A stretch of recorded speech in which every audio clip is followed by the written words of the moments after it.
Hello students, today we'll be continuing chapter number 3 of SS for standard 6 student. Okay, so we have studied about the religious life of people of Harappan civilization. Okay, today we'll be continuing that topic further. Okay, so people of Harappan civilization might have been burning dead people. So historians ने ऐसा conclude किया, historians ने ऐसा पता लगाया है या historians का ऐसा मानना है कि जो हरप्पन सिविलाइजेशन के पीपल है वो डेड पीपल को बर्न करते थे. They used to burn the dead people and in fact the evidence of agni sanskar also found. जो अग्नि संस्कार करते हैं, जब डेड इंसान को बर्न करते हैं, जिनको अग्नि संस्कार बोलते हैं, उसके एविडेंस भी हिस्टोरियंस को हरप्पन सिविलाइजेशन से मिले हैं.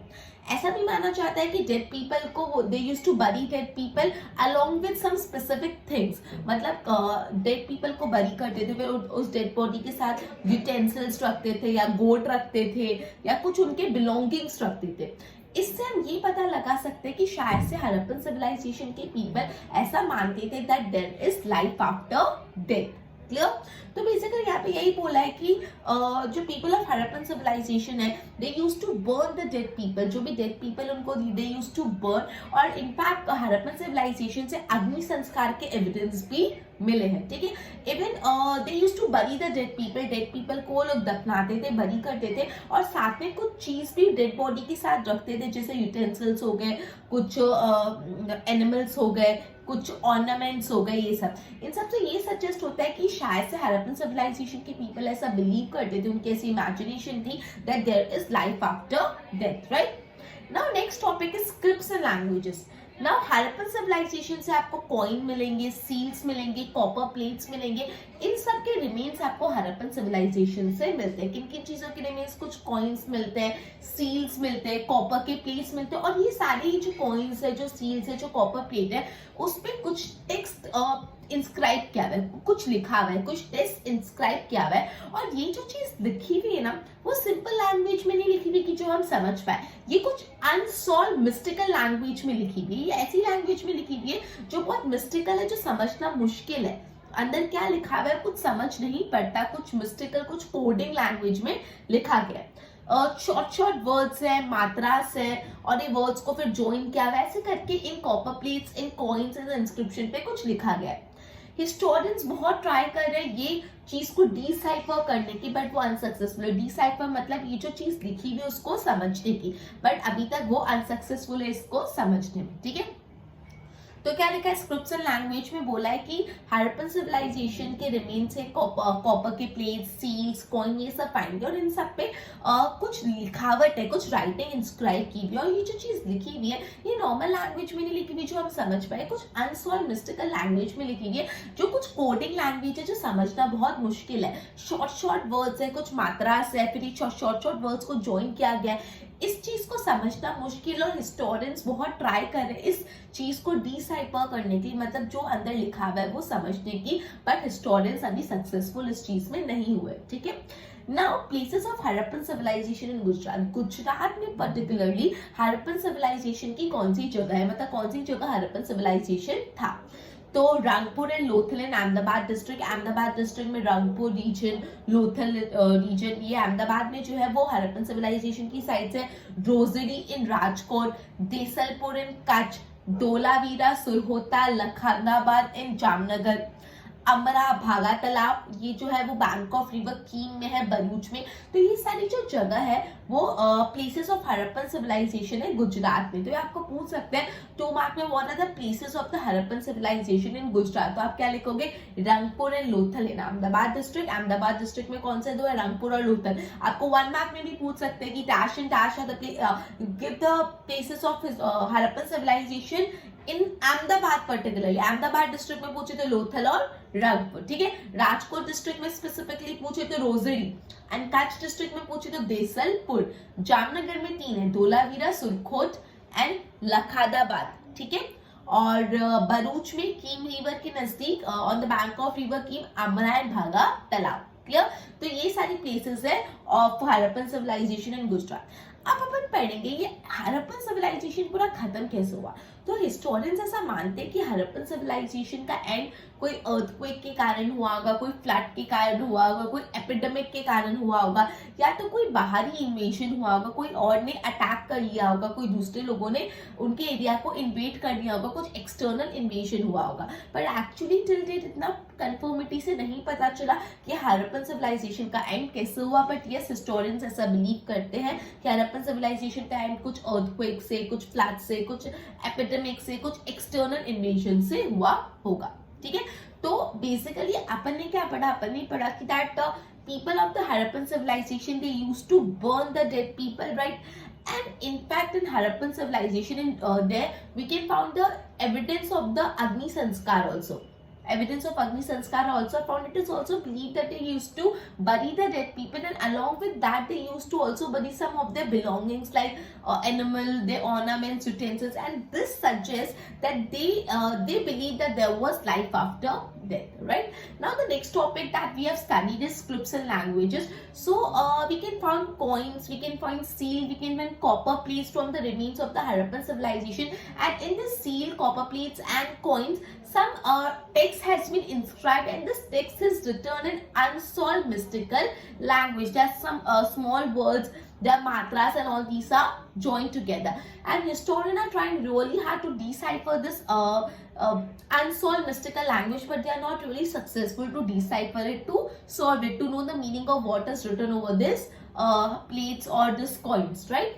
Now we are studying what are the places of the Harappan civilization in Gujarat. So we have studied that in Ahmedabad district, Lothal and Rangpur, in Rajkot, Rosary, in Kutch, Desalpur, in Jamnagar, Dholagiri, Lokhalkat, Sarokhat, okay, and in Bharuch near on the bank of river Keep, Abra and Bhagatala.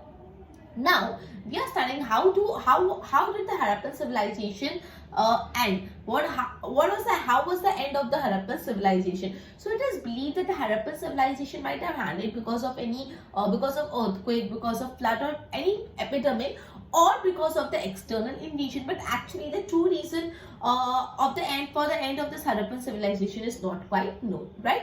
तो okay, एक बार board से मैं इतना go through करा रही हूँ, ध्यान देना. People of Harappan civilization might have been burning dead people.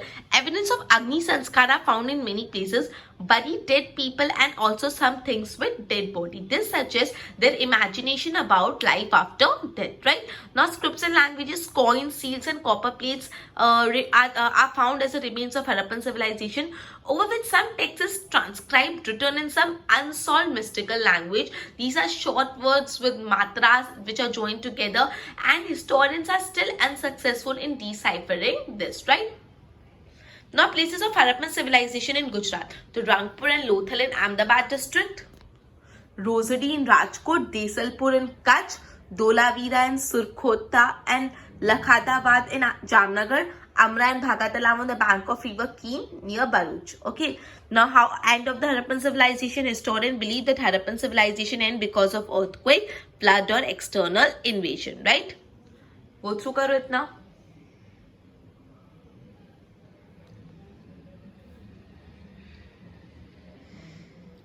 Okay, तो अब अपन नेक्स्ट टॉपिक पढ़ रहे हैं जो अवर एंशिएंट टेक्स्ट के बारे में.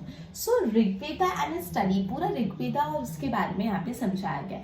तो बेसिकली अपन सबको पता है टोटल अपने यहाँ पे 4 वेदास है. कौन से 4 वेदा है? ऋग्वेदा, सामवेदा, यजुर्वेदा एंड अथर्ववेदा. ठीक है, कितने टोटल वेदास है? 4 वेदा है. ऋग्वेदा, सामवेदा, अथर्ववेदा और यजुर्वेदा. क्लियर? इन सब में से सबसे पुरानी टेक्स्ट कौन सी, सबसे ओल्डेस्ट टेक्स्ट है ऋग्वेदा. जो ऋग्वेदा है वो सबसे पुरानी टेक्स्ट है, सबसे ओल्डेस्ट टेक्स्ट है.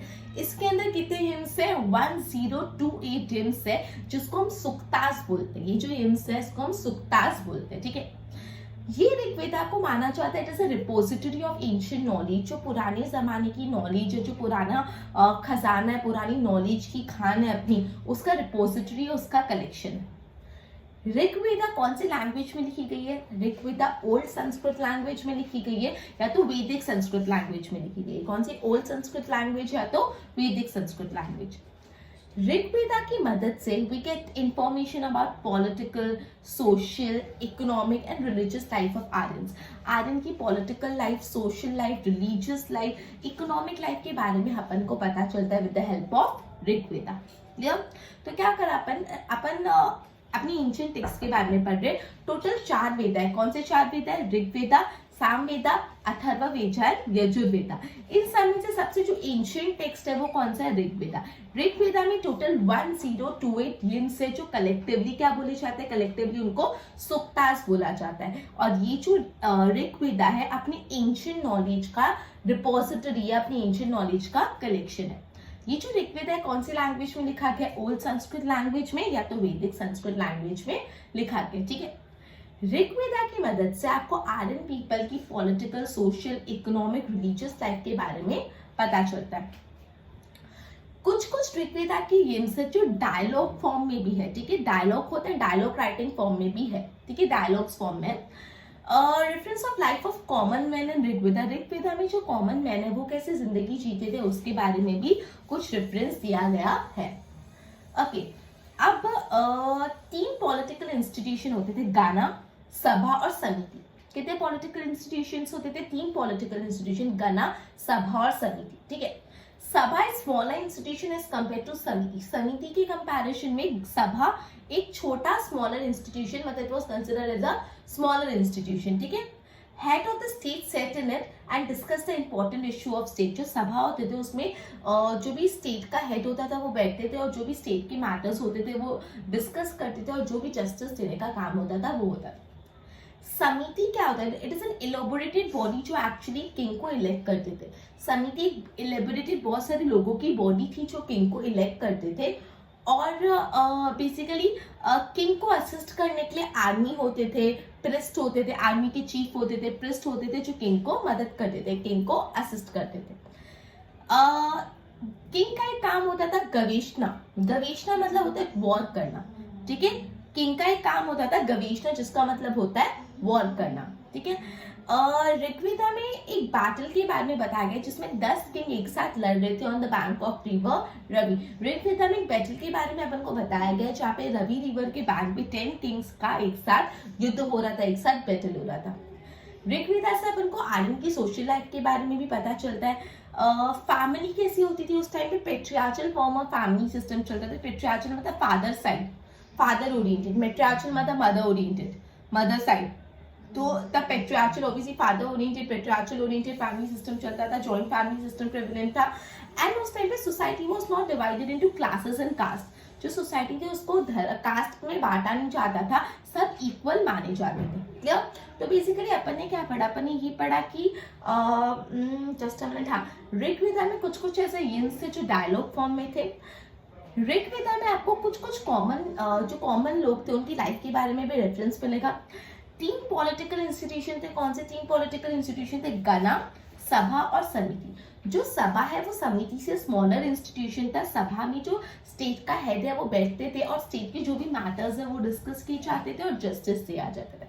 समिति इलेक्टेड लोगों की बॉडी होती थी जो एक्चुअली किंग को इलेक्ट करती थी। जो इलेक्टेड लोगों की बॉडी होती थी जो एक्चुअली क्या करते थे? किंग को इलेक्ट करते थे।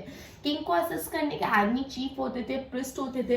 किंग का एक काम था गवेषणा। गवेषणा मतलब क्या होता है? वॉर करना। क्लियर?